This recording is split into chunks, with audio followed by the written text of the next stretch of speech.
J'espère que vous allez bien, j'espère que vous vous portez bien. Dans l'affaire Saïd Narza, à laquelle nous avons consacré énormément d'émissions, nous avons exploré cette affaire et ce scandale politico-judiciaire inédit dans l'histoire de l'Algérie.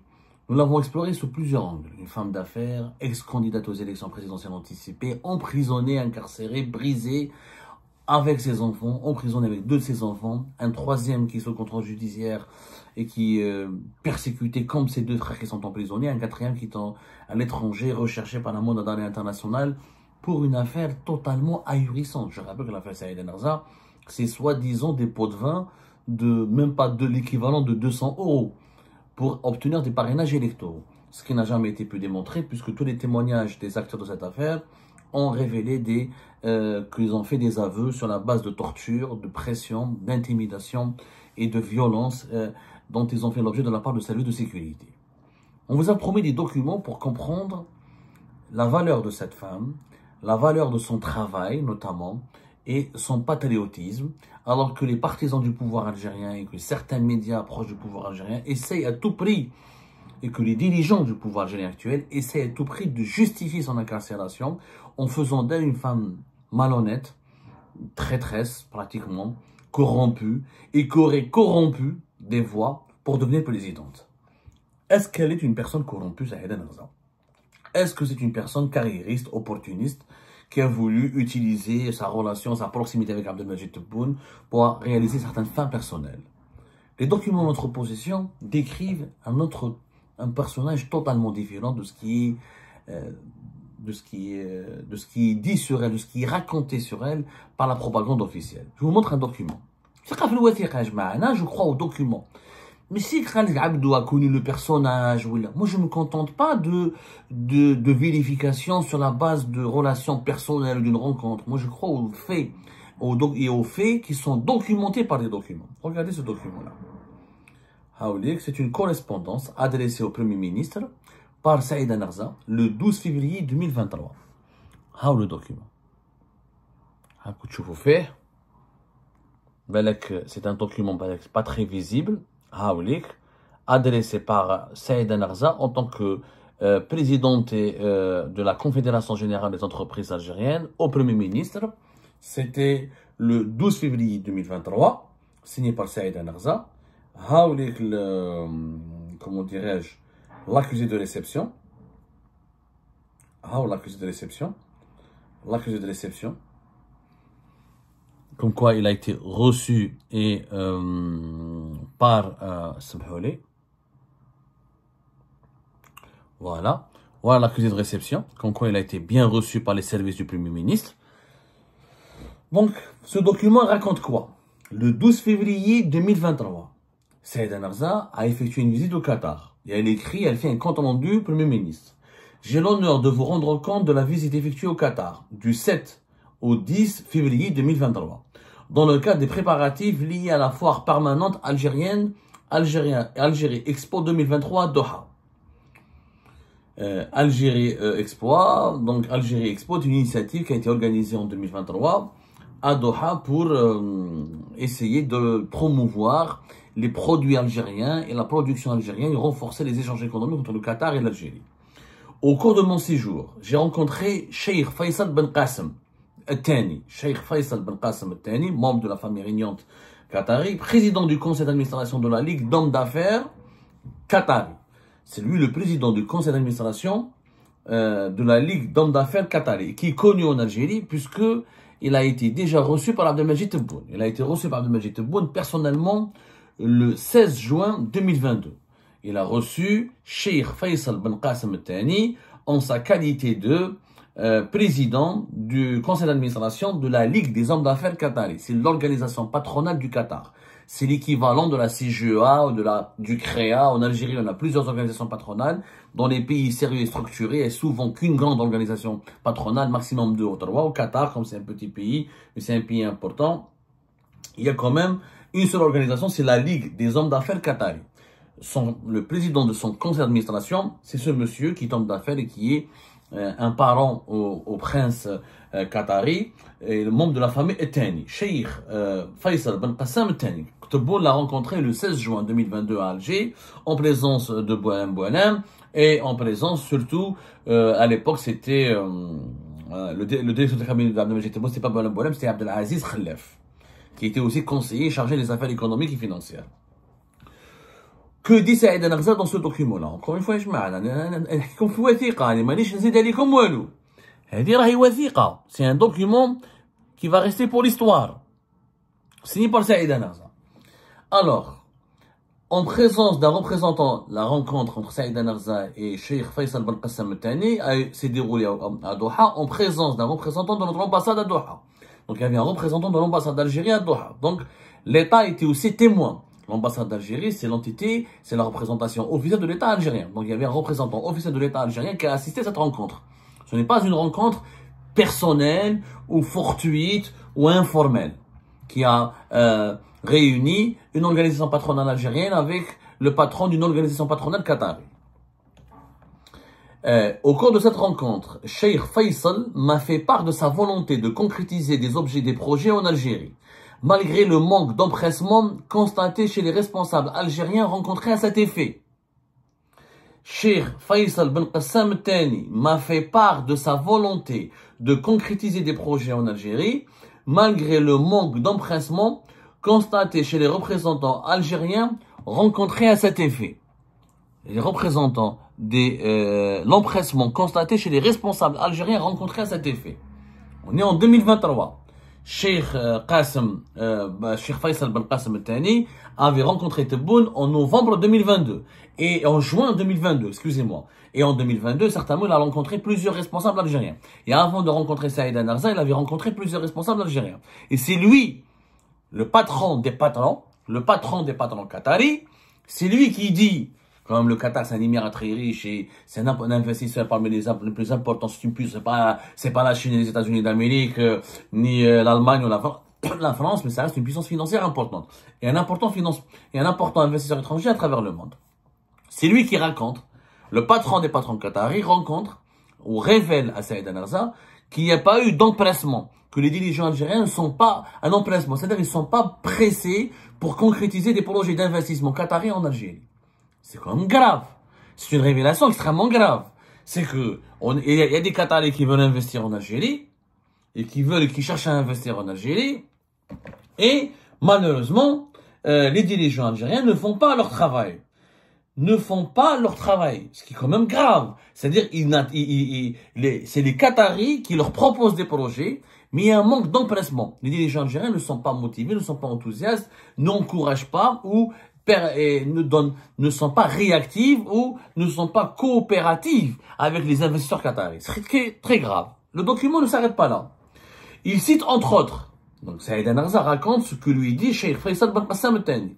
Il cite entre autres le projet d'une grande université américaine, Algérie à Tipaza, notamment après le dernier conseil des ministres sur la présidence de M. Abdelmajid Tebboune ayant entériné la décision de création d'universités privées en Algérie.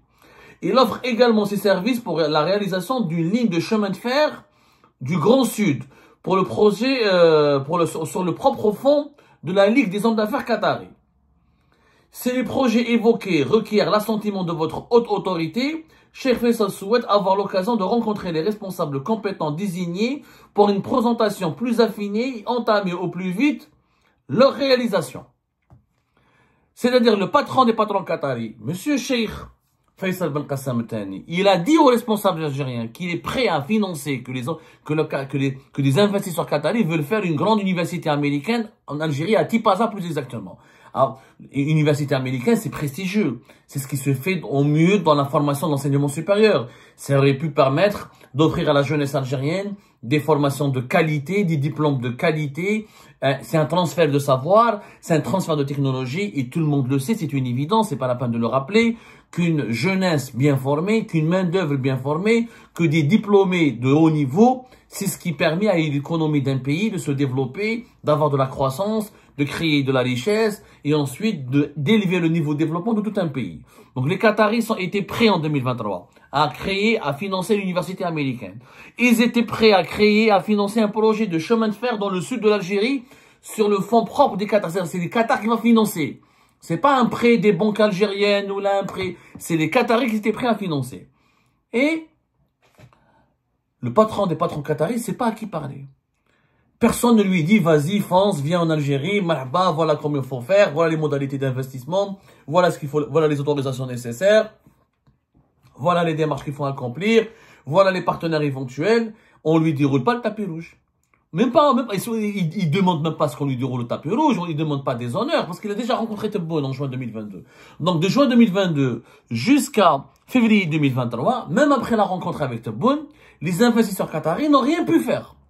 C'est pas moi qui le dis, c'est le document de Saïd Anarza. Il aura fallu qu'ils rencontrent Saïd Anarza pour que les investisseurs qataris dévoilent leur malaise. Là, ils sont en train de dévoiler leur malaise. Ils sont en train de révéler leur gêne. Ils sont en train de révéler leur malheur.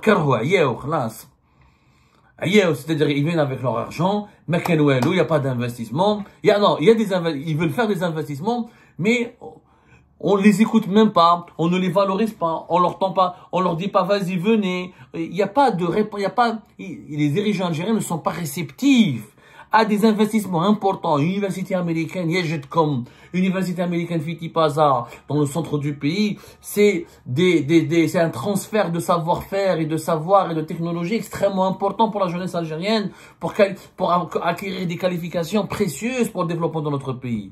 Un financement pour développer le train dans le grand sud du pays, ça correspond totalement aux besoins de développement de l'Algérie. Mais les patrons, les investisseurs qataris ne savent plus à qui parler. Le manque d'empressement chez les responsables algériens. C'est quand ils rencontrent des responsables algériens, ils parlent de politique, ils parlent de tout, mais ils ne parlent pas de business. Or, un homme d'affaires parle de business. Le cheikh Faisal Ben Qasem Al-Thani, il n'a pas rencontré Tebboune pour parler du football ou de la politique, c'est pas son rôle. Lui n'est pas ministre des Affaires étrangères. Lui n'est pas un politique qatari, lui c'est pas l'émir. Lui c'est le patron des hommes d'affaires. Il veut faire du business. Et les dirigeants algériens ne veulent pas faire du business. Parce qu'on leur a pas proposé de la corruption, ou ils sont pas formés, ils sont pas formés, ils sont pas outillés, ils n'ont pas les compétences nécessaires pour comprendre les véritables enjeux de l'investissement étranger et du business. Saïd Anarza l'a compris. Il en a averti le Premier ministre. Il en a demandé, si les projets évoqués requièrent l'assentiment de votre haute autorité, Cheikh Faisal souhaite avoir l'occasion de rencontrer les responsables compétents délégués pour mettre en place ces projets. Si Saïd Anarza était une corrompue, si elle était une traîtresse, si elle était une personne qui pense qu'à sa gueule, une opportuniste qui veut juste avoir le pouvoir, elle aurait pu traiter avec les Qataris, elle aurait pu leur dire « Donnez-moi l'argent, payez-moi, investissez uniquement avec moi, prenez-moi comme partenaire, c'est moi qui va régler votre problème, c'est moi qui va réaliser on va réaliser les projets ensemble, donnez-moi les financements et c'est moi qui va les exécuter, qui va les concrétiser en Algérie. » Pas du tout. Elle a fait un compte rendu fidèle. Elle a fait un compte rendu fidèle au Premier ministre. Et pour la défense de l'intérêt général et pour l'intérêt général du pays, elle demande au Premier ministre d'intervenir et de débloquer la situation pour les investisseurs qataris, de les rencontrer, de les recevoir, de les mettre en contact avec les responsables compétents pour donner les autorisations, le feu vert et concrétiser, lancer officiellement ces investissements. Donc ce n'est pas une égoïste, ce n'est pas une individualiste, ce n'est pas une opportuniste. Elle ne pense pas qu'elle a pensé, elle a privilégié l'intérêt général au détriment de l'intérêt personnel. Et elle est partie régler un problème qui est un gros problème. Les investisseurs étrangers qui n'arrivent pas à investir en Algérie. Le Qatar, c'est pas n'importe quoi, ya Jamaat al-Khair. Vous pouvez vous informer. Vous pouvez le Qatar, c'est un investisseur important. Il est présent en Turquie, il est présent dans pas mal de pays en Afrique, il est présent au Maroc, il est présent en Europe, il est présent dans pas mal de pays. Ici en France, on le voit avec le PSG et d'autres. C'est quand même une puissance financière. Le Qatar, voilà, il est classé, il a le 8e ou le 9e plus grand fonds souverain au monde. C'est un fonds souverain de 5026 à 5057 milliards de dollars. C'est quand même pas n'importe quoi. Il détient des grandes multinationales. Il est présent dans les grandes sociétés. Il est avec Volkswagen, avec Audi. Il a investi énormément d'argent aux États-Unis d'Amérique. Il est présent dans les plus grands pays du monde. Donc c'est un investisseur important. Les hommes d'affaires qataris, soutenus par l'État qatari, ont accès à des financements importants qui pourraient être réalisés, investis en Algérie, injecter des capitaux dans l'économie algérienne et créer des milliers d'emplois et créer des richesses importantes. Ça peut permettre à la jeunesse algérienne de trouver de l'emploi, de se former, et ça permet à l'économie algérienne de respirer. Mais là, nous avons un document de Saïd Enarza qui décrit parfaitement le blocage dont souffre l'Algérie. Et c'est pour ça que Saïd Enarza, elle dérange. Ah, elle dérange. Parce qu'elle fait des comptes rendus, elle dénonce. Parce qu'elle documente tout ce qu'elle fait. Dès qu'elle rencontre un responsable étranger, un investisseur étranger, elle écrit au président, elle écrit au premier ministre. Ça, c'est anormal. Ça, c'est pas bien. C'est pas bien pour l'Algérie. Il y a un blocage, il y a un problème, il y a des obstacles. Donc, elle les a dérangés. Parce qu'elle avait un contact avec les autorités de plusieurs pays étrangers importants et partenaires de l'Algérie, comme le Qatar et ailleurs. Et que, à chaque fois, elle ramenait des projets pour l'Algérie. Et que ces projets, quand ils sont bloqués au ralenti, elle protestait, elle fermait pas sa gueule. Elle défendait l'intérêt général. Les dirigeants algériens, ça ne les arrange pas d'avoir une personnalité comme ça, un personnage comme ça, qui pense à l'intérêt général, qui a un carnet d'adresse, qui pense à la création de richesses, à la création d'emplois, qui veut booster le développement du pays, qui veut être un acteur d'une dynamique positive. Non, les dirigeants algériens, ils aiment les complots, ils aiment la corruption, ils aiment les coups bas, les règlements de compte, les détournements de l'argent public. Donc une telle personnalité qui documente tout, qui dénonce tout, qui relate tout, qui informe les autorités du pays de tout et de tous les blocages, de tous les problèmes, de toutes les anomalies, ça ne les arrange pas. Ça ne correspond pas à leurs besoins, ça ne les arrange pas. Et c'est bon, une personne comme elle devient gênante. Saïd Enarza, elle est devenue gênante, elle a perturbé, elle dérangeait, elle inquiétait même les dirigeants algériens parce qu'elle les empêchait. D'abord, elle révélait les dysfonctionnements, elle révélait les anomalies, les bêtises et les mauvaises décisions, ce qui contredisait la propagande officielle qui veut dire qu'en Algérie tout va bien et tout va dans le meilleur du monde possible, dans le meilleur des mondes possibles. Et en plus, elle alertait. Elle était une vraie lanceuse d'alerte. Elle n'acceptait pas que l'intérêt général soit violé, bafoué par de la mauvaise gestion, de la corruption ou des prises ou des pratiques illicites qui violent l'intérêt général du pays ou qui portent atteinte à l'intégrité morale de l'État. Elle est devenue gênante. Le document le dit.